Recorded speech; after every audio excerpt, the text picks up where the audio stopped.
अस्सलाम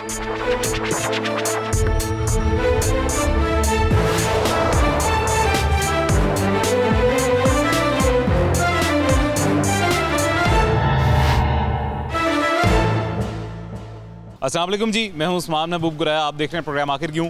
Ravi urban development authority RUDA आपके लिए डिफरेंट प्रोजेक्ट्स लेके आ रहा है, वो चाहे सफ़ायर बे हो या चहार बाग हो, आपके लिए सहूलियात प्रोवाइड कर रहे हैं। रूडा ने एक इंडस्ट्रियल जोन बनाया और उस इंडस्ट्रियल जोन में भी सहूलियात प्रोवाइड करने के लिए लास्ट टाइम आपको हमने वहाँ पे जाके विज़िट भी करके दिखाया था और वहाँ पे जाके जो विजुअल एक वहाँ पे सीन्स थे वो सारे आपको दिखाए थे कि क्या काम हो रहा है क्या नहीं हो रहा। आज उसी इंडस्ट्रियल जोन के ऊपर बात करेंगे कि कितना काम अपने कामयाब हो गया रूडा अपने मकसद में, कितना वहाँ पर काम हो चुका है और कितना भी रहता है, और वो जो काम हो रहा है उसके इव्ज़ लोगों का, इंडस्ट्रियलिस्ट लोग जो वहाँ पर हैं उनका क्या रिस्पॉन्स आ रहा है, आज के प्रोग्राम में जानेंगे।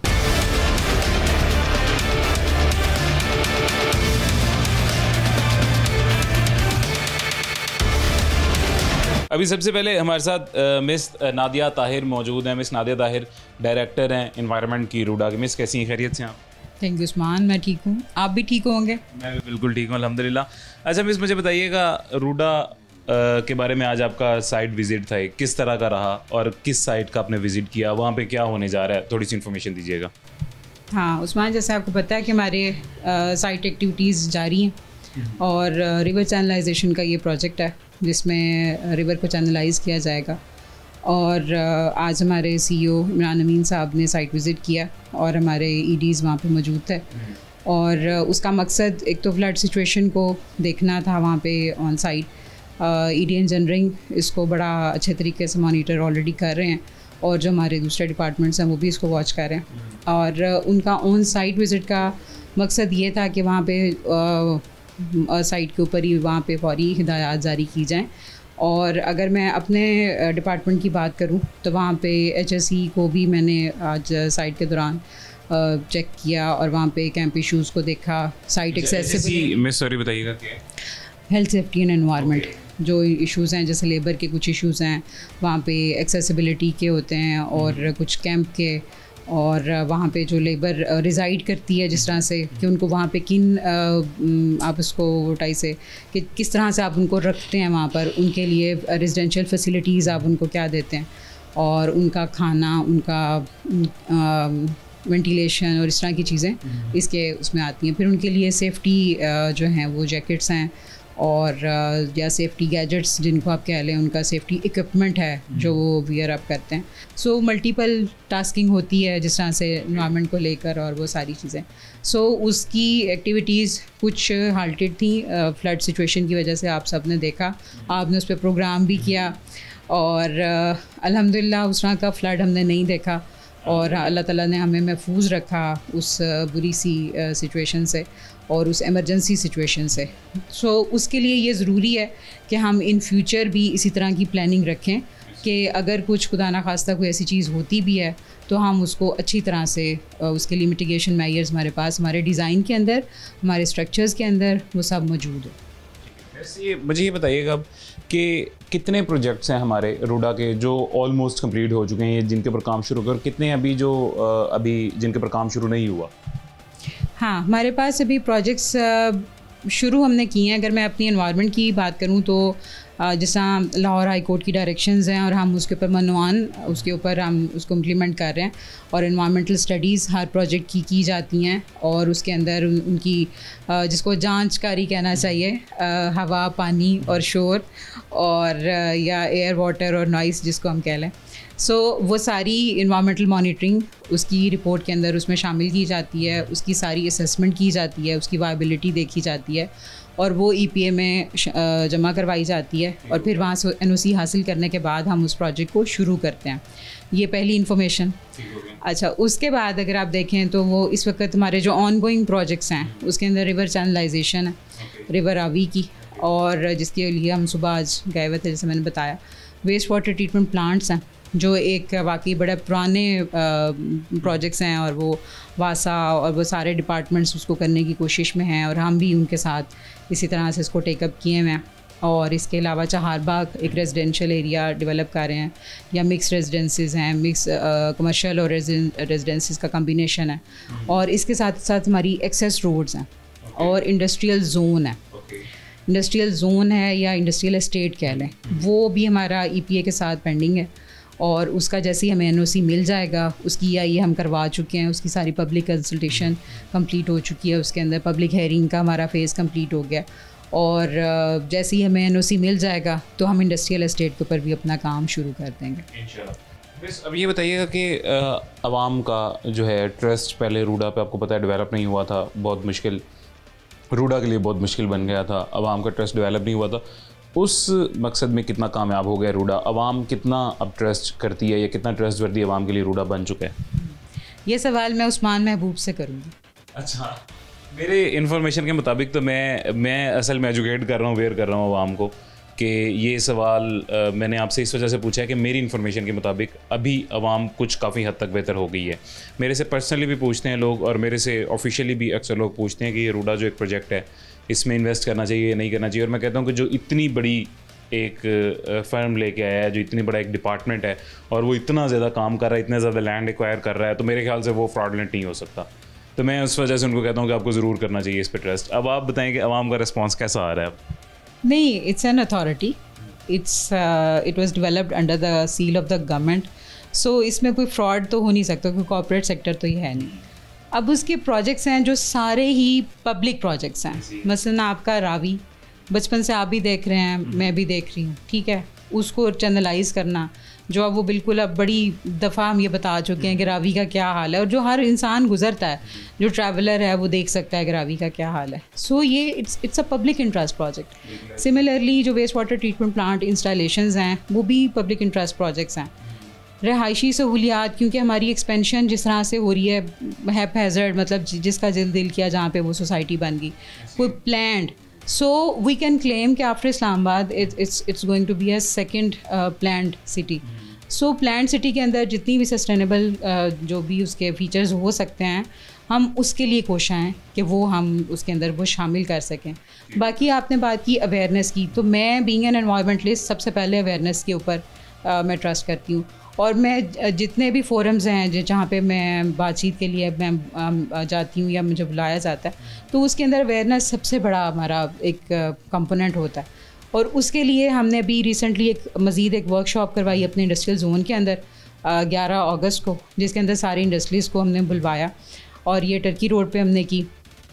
और वो उस वर्कशॉप का मकसद भी यही था कि हम अपनी एंटी स्मोक कैंपेन को इनिशिएट कर सकें।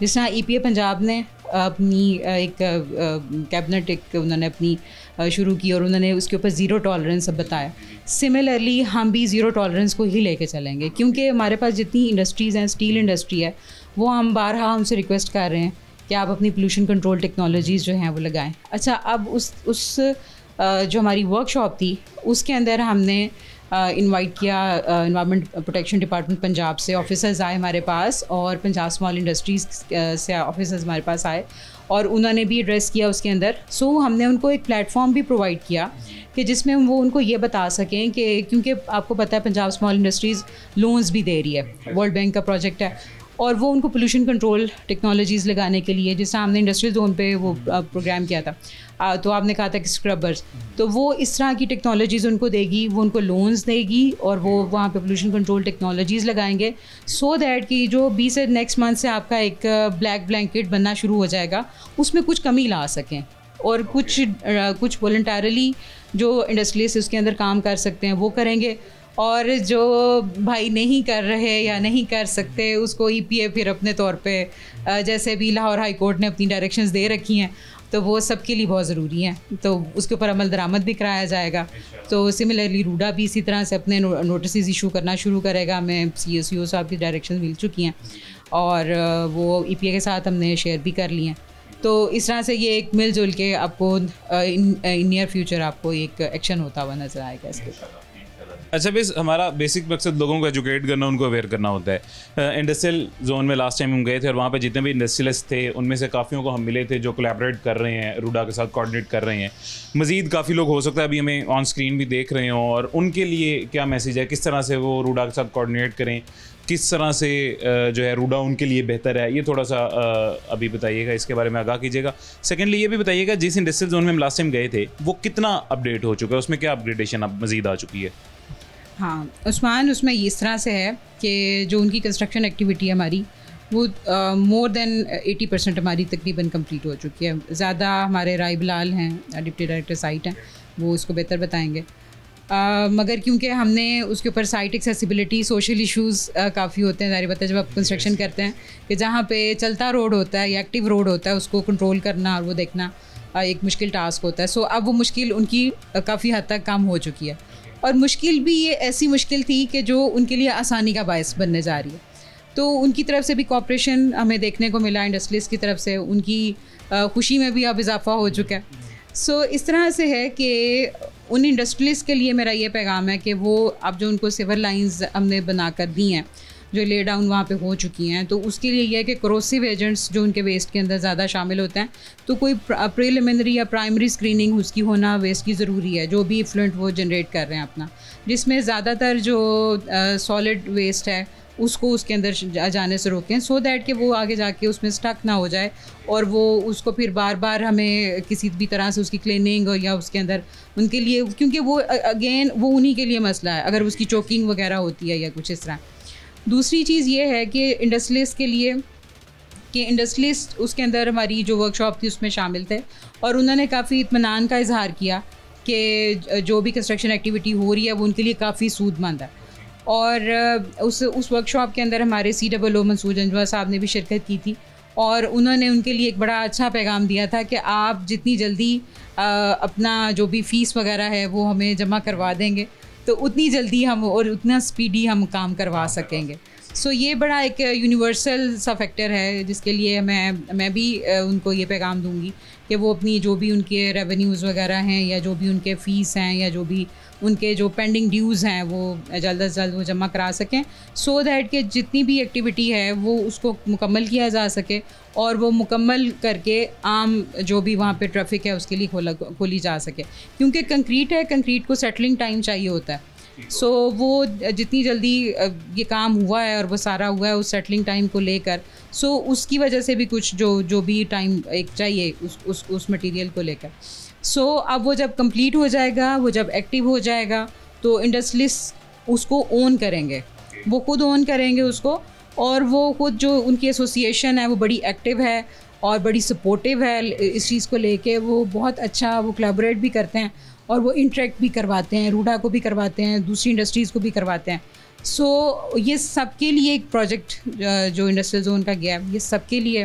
ओके मैम, बहुत शुक्रिया जी आपका हमने आज काफ़ी वक्त ले लिया।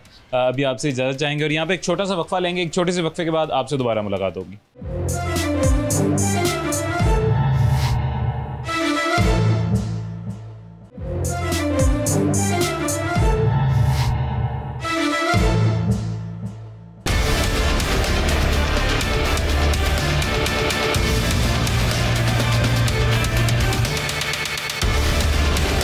वेलकम बैक जी, वापस आ गए हैं छोटे से वक्फे के बाद और अभी हमारे साथ मौजूद हैं डिप्टी डायरेक्टर इंफ्रास्ट्रक्चर राय मोहम्मद बिलाल साहब।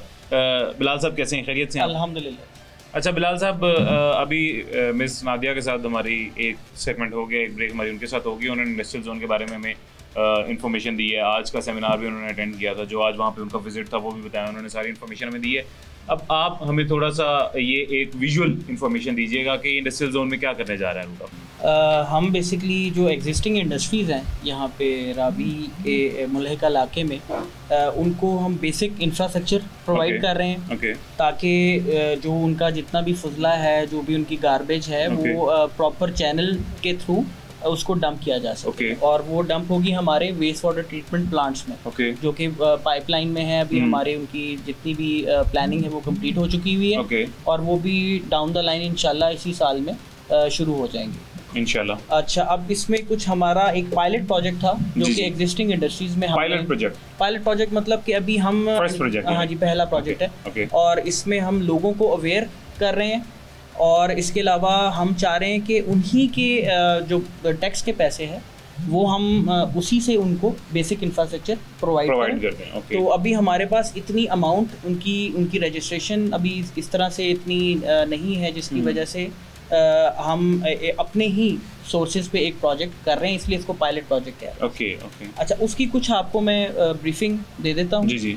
हमारा जो ये प्रोजेक्ट है ये फरवरी 2023 में हमने शुरू किया। ओके। ये इंडस्ट्रियल जोन का जो पायलट प्रोजेक्ट है। ओके। इसका जो तखमीना लागत है जो कि इस वक्त अथॉरिटी खुद बियर कर रही है वो तकरीबन 1 अरब 38 करोड़ रुपया है। ओके। और ये इंशाल्लाह 1 साल इसकी मुद्दत है कंप्लीट होने की इंशाल्लाह। और हमने रिकॉर्ड टाइम में, अभी मेरे ख्याल से हमें 5-6 महीने हुए हैं, हमने इसकी 80% प्रोग्रेस अचीव कर ली हुई है। ओके। ये टोटल लैंड कितना है हमारे पास इंडस्ट्रियल जोन का? इंडस्ट्रियल जोन में 2 सेगमेंट्स हैं। एक हमारा लाहौर सियालकोट मोटरवे के नीचे एरिया आ जाता है, वो तकरीबन 2000 एकड़ है। अच्छा। और इसके अलावा हमारा लाहौर सियालकोट मोटरवे की ऊपर वाली साइड पे, यानी कि नॉर्थ वाली साइड पे कुछ एरिया है, वो तकरीबन 6000 एकड़। ओके ओके, ज़बरदस्त जी। वो जो लाहौर सियालकोट मोटर के ऊपर है वो सारा प्लान्ड होगा। ओके। अभी जो एग्जिस्टिंग इंडस्ट्रीज हैं, ये जो 2000 एकड़ है, यहाँ ऑलरेडी तकरीबन 400 से 500 इंडस्ट्री काम कर रही है। उन्हीं को स्ट्रीमलाइन करने के लिए उनकी जितना जनरेट कर रहे हैं वो सुवेज और वो उसको बेहतर करने के लिए उनको बेसिक इंफ्रास्ट्रक्चर दिया जा रहा है। ठीक हो गया, ठीक हो गया जी बिलाल भी। अच्छा, इसमें थोड़ा सा इसका जो आपको मैं लोकेशन सबसे पहले प्रोजेक्ट की बता देता हूँ कि ये हमारा महमूद बूटी इंटरचेंज जो रिंग रोड पे आता है, वहाँ से इसकी रोड की लेंथ जाती है अंदर तकरीबन 2 kilometre. Okay. To be exact 1.8 kilometre है। ओके। और इसमें कुछ आपको जो साइडों पे ही आपको नीली, पीले रंग की और ये पिंक कलर की जो रोड्स नज़र आ रही है, ये ऑलरेडी यहाँ पे कच्चे रास्ते थे जो कि जिस पे लाइट ट्रैफिक जैसे मोटरसाइकिल वगैरह और गाँव वगैरह के लोग वो उसको इस्तेमाल करते हैं। ओके। इसके अलावा आपको जो ग्रीन कलर में लाइन नज़र आ रही है, ये लाहौर सियालकोट मोटरवे है। ओके। और आपको जो वाइट कलर नज़र आ रहा है जो साइड पे, वो उसकी सर्विस रोड है। ओके। अब यहाँ पे इस प्रोजेक्ट को करने के लिए हमें सबसे बड़ा चैलेंज था कि एग्जिस्टिंग इंडस्ट्रीज को ऑपरेशनल भी रखा जाए और अपना काम भी किया जाए। उसको मद्देनजर रखते हुए ये जो डॉटेड लाइन में आपको हमने रास्ते दिखाए हैं, ये हमने खुद कंस्ट्रक्ट किए। ये कंस्ट्रक्ट किए खुद कंस्ट्रक्ट। कच्चे रास्ते यहाँ पे थे? यहाँ पे कुछ भी नहीं था। ये जो डॉटेड लाइन नजर आ रही है ना आपको, इन पे कुछ नहीं था। आप देख सकते हैं कि वो जो बाकी लाइंस हैं ये उनको कनेक्ट कर रही है, ताकि जो इंडस्ट्रियलिस्ट हैं उनकी मूवमेंट जो है ना वो उसमें कोई प्रॉब्लम ना हो। और इन्हीं रास्तों के थ्रू हमने अपनी कंस्ट्रक्शन जो मटेरियल है उसकी मूवमेंट भी जो है वो इंश्योर करवाई है। Okay okay okay okay. और ये जो नीचे आपको लोकेशन पिन पॉइंट नजर आ रही है, यहाँ पे इसका डिस्पोजल स्टेशन है इस पूरे एरिया का। ओके। ये रेड लाइन क्या है बिलाल? ये रेड लाइन हमारी रोड है, ये रोड को इंडिकेट कर रही है। ये हमारा यहाँ पे जो इस पूरे एरिया को सर्व करेगी, वहाँ पे एक रिजिड पेवमेंट आरसीसी की हम रोड बना रहे हैं। ओके। और वो ना सिर्फ इसके इर्द गिर्द जो इंडस्ट्रीज हैं उसको केटर करेगी, बल्कि आपके जो फ्यूचर में साइडों पे डेवलपमेंट होगी उसको भी ये रोड केटर करेगी।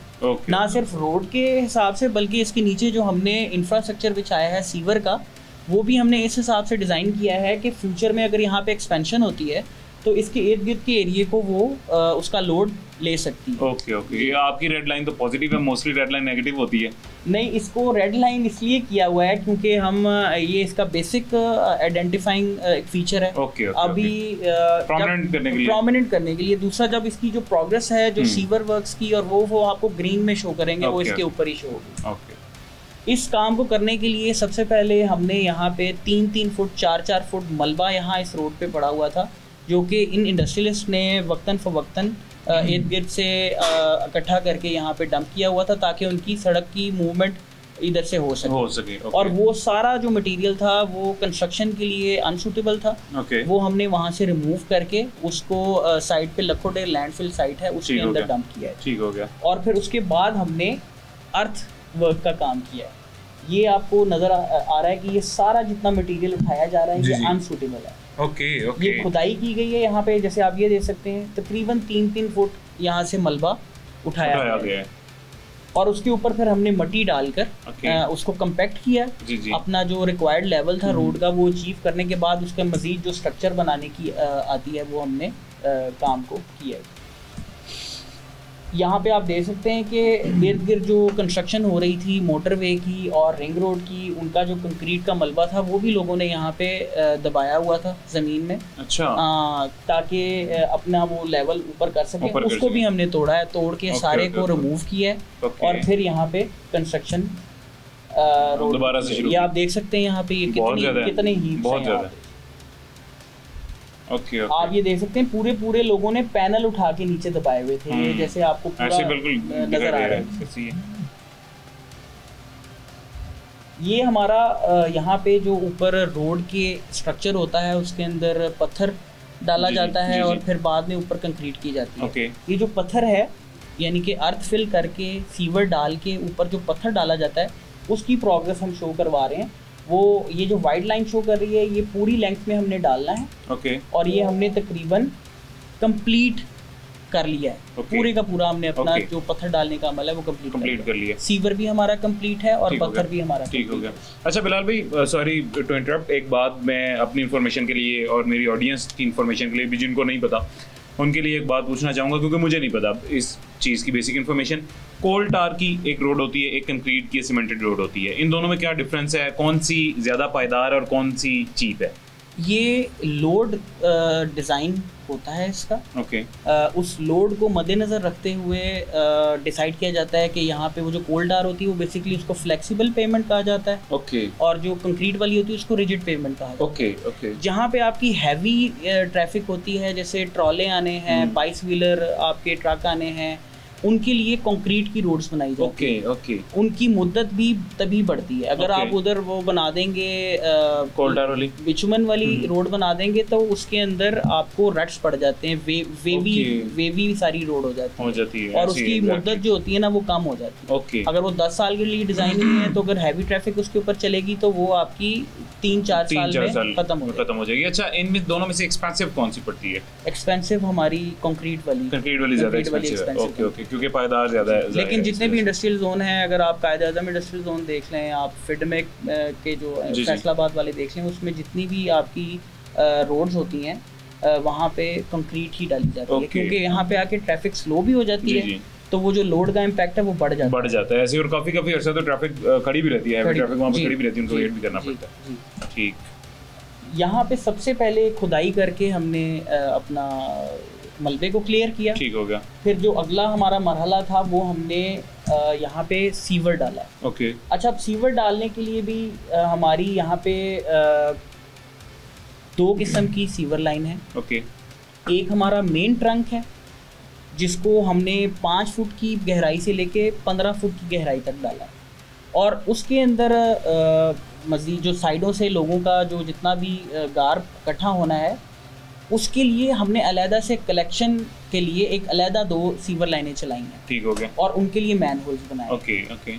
अभी हमारे जो मेन सीवर लाइन है उसमें जो टोटल नंबर ऑफ पाइप्स डले हैं वो तकरीबन 1700 पाइप डला है, जो कि 15 इंच डाये से लेकर 60 इंच यानी कि 5 फुट डाये तक वो सीवर की कैपेसिटी है। इसके अलावा ये कुछ आपको जर्नल लेआउट बता देते हैं कि किस तरह बेसिकली इसको कंसीव किया गया प्रोजेक्ट। जो हमारा मेन सीवर था उसमें 24 मैन होल्स बनाए गए, जो कि दरमियान में बिल्कुल हमारे रोड के सेंटर लाइन में बनाए हैं हमने, और वो सारे आरसीसी के मैन होल हैं क्योंकि उसके ऊपर हमारे लोड आना था तो इस वजह से उसको हमें कंक्रीट का बनाना पड़ा। और जो हमारे जो साइडों पे चैम्बर हैं जो कलेक्टिंग वाले हैं, वो कलेक्टिंग चैम्बर्स बेसिकली इसलिए कहलाया जाता है कि जो साइडों का आपका होगा रोड का पानी और जो इर्द गिर्द की फैक्ट्रियों से जो निकल रहा है सीवेज का, वो सारा सिस्टम उसमें कलेक्ट होगा और उससे आपके मेन मैन होल के अंदर जाएगा। अच्छा बिलाल भाई, मुझे एक बात बताइएगा, ये जो जितने भी इंडस्ट्रियलिस्ट हैं, हम तो उनको बेहतरीन फैसिलिटी प्रोवाइड कर रहे हैं, उनके लिए मैन होल्स भी अच्छे बना रहे हैं, रोड भी अच्छे बना रहे हैं, उनको भी एजुकेशन की ज़रूरत है। क्या चीज़ कहाँ पे किस तरह से डिस्पोज करनी है, क्या चीज़ किस तरह से डिस्पोज करनी है, मेरे ख्याल से तो ये ज़्यादा बड़ा मसला है, क्योंकि अगर एक ऐसी चीज़ है जो इन मैन होल्स के लिए है ही नहीं है, इनको बंद कर सकती है, इनकी ब्लॉकेज का बायस बन सकती है, उसको भी अगर उसी तरह डिस्पोज कर देंगे तो ये तो दोबारा मसला हो जाएगा। उसका सबसे अच्छा तरीकाकार ये है कि हमारे बायलॉज में भी है कि जो भी फैक्ट्री नहीं बनेगी या जो एग्जिस्टिंग फैक्ट्रियाँ यहाँ पे मौजूद हैं वो फैक्ट्री के अंदर अपना एक सेप्टिक टैंक बनाएंगे, जिसमें वो जो बड़ा स्लज है वो फिल्टर होके और जो पानी है वो सिर्फ हमारी सीवर लाइन के अंदर है। उससे ये होगा कि आपके जो शॉपर वगैरह या इस तरह की जो गार्ब होती है वो हमारी इसमें मेन लाइन में नहीं आएगी। बाकी सारा कुछ जो है वो अंदर अपने ही तौर पे वो इकट्ठा करेंगे और अपने ही तौर पे उसकी सफाई करेंगे।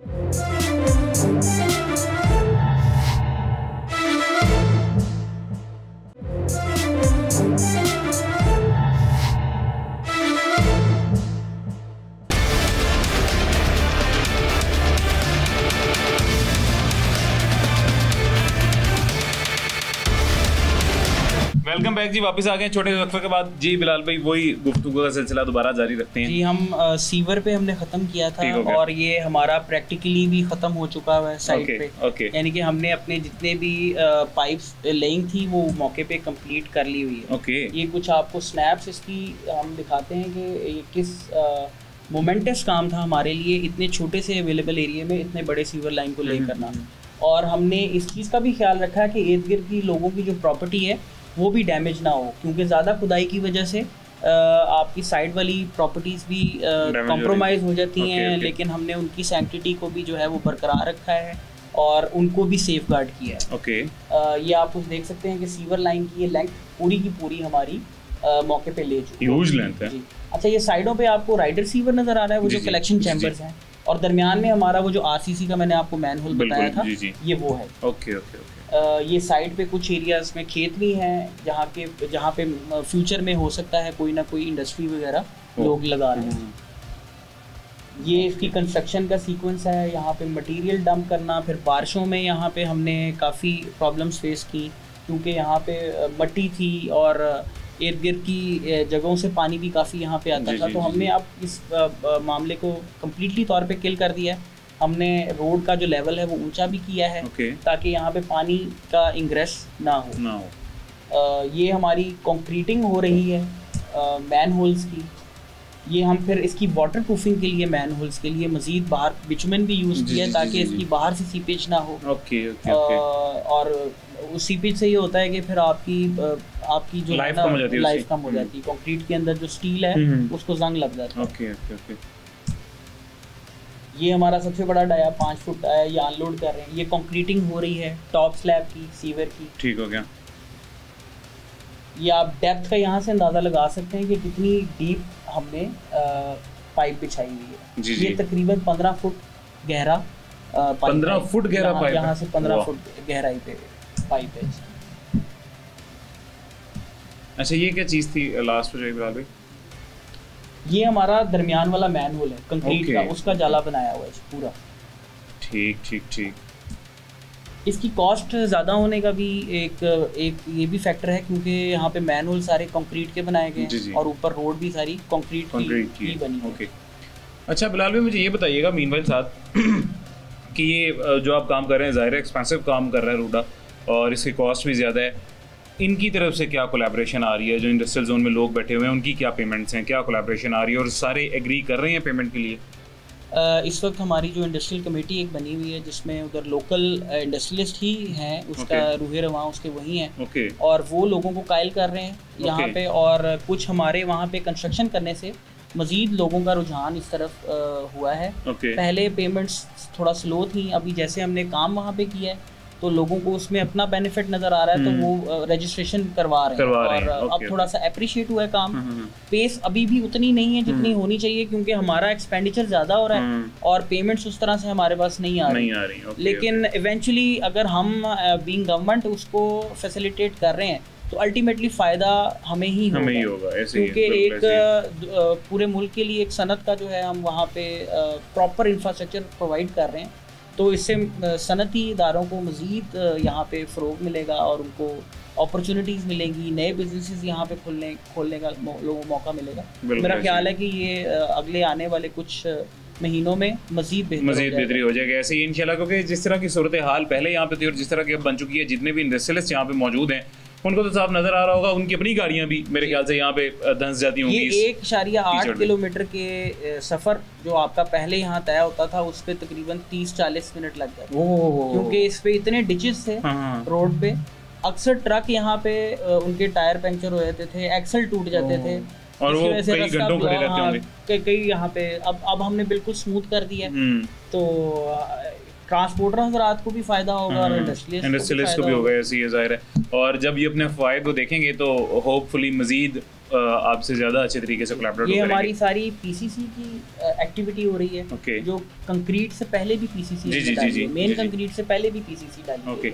ये बिल्कुल एग्जैक्टली मुझे याद है, लास्ट टाइम मैं जब यहाँ विजिट के लिए गया था इंडस्ट्रियल जोन में, और ये सारा कुछ वहाँ पे मैंने देखा था सिनेरियो। ये रिजिड पेवमेंट है जो कंक्रीटिंग हो रही है वहाँ पे, ये तकरीबन 16 इंच मोटी है और इसके अंदर स्टील डाला है, डॉगल्स यूज किए हैं जो कि इसकी एक्सपेंशन को कंट्रोल करते हैं। जी जी। और ये सारा हमारा डेवलपमेंट वर्क वहाँ पे इस वक्त हम अब ये फाइनल कोट है जो कि हम वहाँ पे कर रहे हैं। ये इसमें हमारा इंशाल्लाह महीने से 1.5 महीने में काम इंशाल्लाह मुकम्मल हो जाएगा, well before our targeted time. Okay, माशाल्लाह, ज़बरदस्त जी, ये तो बहुत अच्छा है। और ये वाकई जैसा मैं आपको पहले बता रहा था कि लास्ट टाइम मैंने विजिट किया था और काफ़ी सारा काम तभी हो चुका था, उसके बाद जो आज आप मुझे दिखा रहे हैं ये तो उसकी निस्बत भी काफ़ी मज़ीद बढ़ चुका है 1 महीने के अंदर अंदर। ज़बरदस्त। अच्छा बिलाल भाई, बहुत शुक्रिया जी आपका, आपने ये हमें इन्फॉर्मेशन जो दी है और बड़ी ज़बरदस्त इन्फॉर्मेशन दी है। उम्मीद करते हैं लोगों को भी आसानी से समझ आ गई होगी, मुझे समझ आ गई है, तो आपको बहुत शुक्रिया। अभी साथ ही में हमें ज्वाइन करेंगे जी मियाँ हसन साहब, और उनसे मज़ीद हम बात करेंगे जी मियाँ साहब से कि इंडस्ट्रियल जोन में मियाँ साहब ने जितने भी लोग इंडस्ट्रियलिस्ट लोगों को कन्विंस किया है इस चीज़ के लिए, उसमें कितनी मुश्किलात आई है, कितनी आसानी।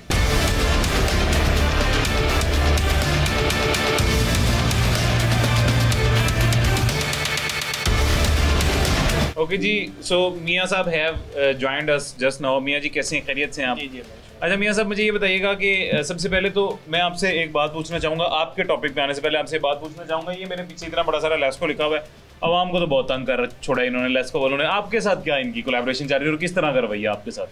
जी, LESCO being a government agency, तो हमारे साथ इंडस्ट्रियल एरिया को हम देख रहे हैं, तो उसमें कोलैबोरेट कर रहे हैं। जो कि इंडस्ट्रियलिस्ट की प्रॉब्लम्स हैं वो पहले भी हमने कई बार डिस्कस किया है कि इंडिविजुअली भी और कलेक्टिवली भी हमारे पास आते हैं इंडस्ट्रियलिस्ट, तो हम उनका पॉइंट ऑफ व्यू अपनी टेक्निकल जो हमारे डीडी यूटिलिटीज़ हैं उनके थ्रू लेस्को को करते हैं ताकि उनकी प्रॉब्लम्स को हम एड्रेस कर सकें, तो रिजॉल्व कर सकें। ओके, तो यानी आपके साथ ठीक है लेस्को? जी जी। अच्छा, आपको अगर कोई मसला मसाइल आ रहा है, लेस्को वाले आपकी बात ही सुन रहे तो आप रूडा वालों से रब्ता कर सकते हैं। अच्छा भैया साहब, मुझे ये बताइएगा, इंडस्ट्रियल जोन में काफ़ी सारे इंडस्ट्रियलिस्ट जो हैं उनको कन्विंस किया है ज़ाहिर है रूडा ने कि ये जो काम हो रहा है आपकी बेहतरी के लिए हो रहा है, उसमें कितनी मुश्किलात पेश आई, कैसे कन्विंस किया, और अभी भी कितने लोग रह गए हैं, और जो रह गए हैं उनकी वजह क्या है, क्यों रह गए हैं वो? जी, शुरू में तो काफ़ी मुश्किलात पेश आई हैं। मेन लोगों का ये इशू था कि जी यहाँ पर ऑन साइट काम नहीं हो रहा। तो जब तक काम नज़र नहीं आता तो लोग पेमेंट्स देने में हेजिटेट होते हैं, बिल्कुल ऐसे। और ये पॉलिटिकल जो सिचुएशन रही है उसकी वजह से लोगों को था कि हम पेमेंट्स कर दें और फिर गवर्नमेंट चेंज हो जाए और ये प्रोजेक्ट रोल बैक हो जाए या डिले हो जाए तो हम अपनी पेमेंट्स किससे लेंगे। तो ये काफ़ी बड़ा इशू था, लेकिन फरवरी से हम इस प्रोजेक्ट पे काम शुरू हो गया है और अब तो ये कंप्लीशन की स्टेज पे है। तो लोगों आहिस्ता आहिस्ता काफ़ी हमने वहाँ पर वर्कशॉप्स भी की हैं। अभी रिसेंटली हमने फ्राइडे को तुर्की रोड पे वर्कशॉप की है और उसमें हमने हाईलाइट की हैं सारी जो डेवलपमेंट वर्क्स हुए हैं। तो काफ़ी लोग अभी हमारे इस वीक में भी और नेक्स्ट वीक में भी, इस मंथ में हमारे पास काफ़ी कमिटमेंट्स हैं कि लोग डेवलपमेंट चार्जेस दे रहे हैं। और ये हमारे पास एक मॉडल आ गया है कि हमने इस तरह यहाँ पर मेंबरशिप्स की हैं, यहाँ पर हमने प्रोसेसिंग फीस ली हैं, बिल्डिंग प्लान्स अप्रूव किए हैं और डेवलपमेंट चार्जेस लिए हैं। और एक मॉडल आ गया अब तुर्की रोड की साइड पे भी हम कर रहे हैं और करोल घाटी पे भी हम लोगों को कन्विंस कर रहे हैं कि जी वो इस मॉडल पे हम काम करेंगे। हमें लोग कमिटमेंट्स दें तो हम जो उनके डेवलपमेंट रिक्वायरमेंट्स हैं उसके मुताबिक प्लान करके एग्जीक्यूशन शुरू कर देंगे और वो एक तरीके से पेमेंट्स आती रहेंगी और काम ठीक हो गया।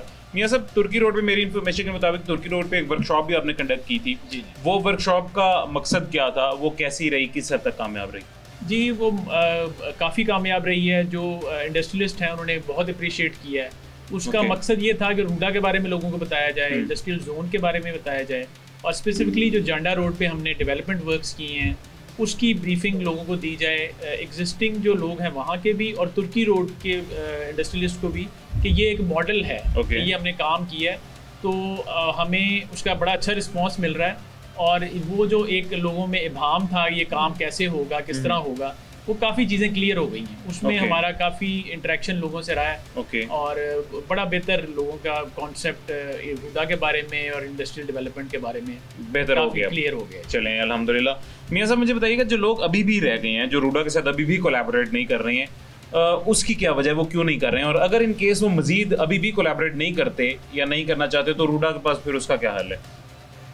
जी, उसमें बेसिकली यही है लोगों को कि जी जिस तरह आपने बिलाल साहब भी बता रहे थे आपको कि गवर्नमेंट ने खुद काम किया है और अब हम पेमेंट्स लोगों से कलेक्ट कर रहे हैं। जो लोग अभी भी नहीं आ रहे, अब मैंने पहले भी आपके एक प्रोग्राम में कहा था कि जो लोग ये एक म्यूचुअल कोलैबोरेशन से, अंडरस्टैंडिंग से ये चीज़ें कमिटमेंट से हुई, बिल्कुल ऐसी, उसकी बेसिस पे हमने अपनी कमिटमेंट पूरी कर दी। और हमारे चीफ ऑपरेटिंग ऑफिसर उस वर्कशॉप में थे, ब्रिगेडियर मंसूर जंजुआ साहब, उन्होंने भी ये इजहार किया खफगी का कि हमने तो अपनी कमिटमेंट पूरी कर दी है, लेकिन इंडस्ट्रियलिस्ट का वो रिस्पॉन्स नहीं आया जो कि आना चाहिए, जो उन्होंने कमिट किया हुआ था। ठीक हो गया। तो इसके उन्होंने हम इसमें एक्शन भी ले रहे हैं कि जो लोग नहीं आ रहे उनके खिलाफ हम फिर मजबूरन हमें एक्शन लेना पड़ेगा। ठीक हो गया। तो वो किस तरह का एक्शन लिया जाएगा? यानी उनको सर्विसेज तो हम उनको प्रोवाइड कर चुके हैं, रोड तो बना चुके हैं, वो तो मुनक़ता नहीं कर सकते, किस तरह का एक्शन लिया जाएगा? जो सिविक फैसिलिटीज़ हैं जिसमें बिजली, गैस, पानी वगैरह, वो उनका बंद कर रहे हैं। हम सीलिंग की तरफ जा रहे हैं।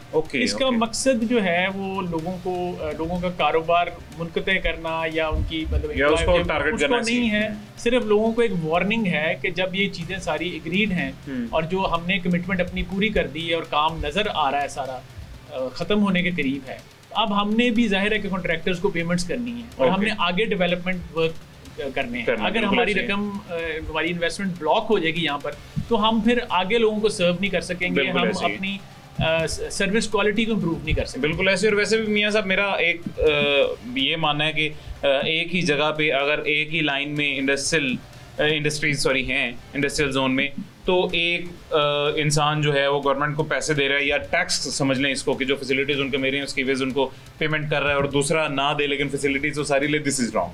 तो सबको इक्वल होना चाहिए, या तो सबको देनी चाहिए, सबको नहीं देनी चाहिए। तो अगर मैक्सिमम लोग दे रहे हैं तो जो मिनिमम है उनको भी देनी चाहिए। जी, बेसिक हमारा, अब हमारे CEO जो इमरान अमीन साहब हैं, उनका भी यही हमारा एक्सपीरियंस है, हमारी लर्निंग यही हुई है और हमें डायरेक्शन अब यही मिली है कि जो लोग पेमेंट्स नहीं देंगे उनके लिए फ्यूचर में वो फैसिलिटी नहीं होगी और उनके खिलाफ एक्शन भी लिया जाएगा इंशाल्लाह। तो ये जी आपके लिए एक वार्निंग है, अगर आप इंडस्ट्रियल जोन में हैं या आपका कोई जाने वाला इंडस्ट्रियल जोन में है और रूडा वहाँ पे फैसिलिटीज प्रोवाइड जो कर रहा है उसकी पेमेंट आप नहीं कर रहे, तो पेमेंट जरूर कर दें, वो ज़रूरी है, वो आपकी आसानी के लिए, आपकी सहूलत के लिए। सहूलत तो आपको प्रोवाइड कर दी है, अब पीछे आपका काम रह गया, उस सहूलत की बिना पे उसकी पेमेंट करना। मियां साहब बहुत शुक्रिया आपका जी, अपना ख्याल रखें, थैंक यू सो मच।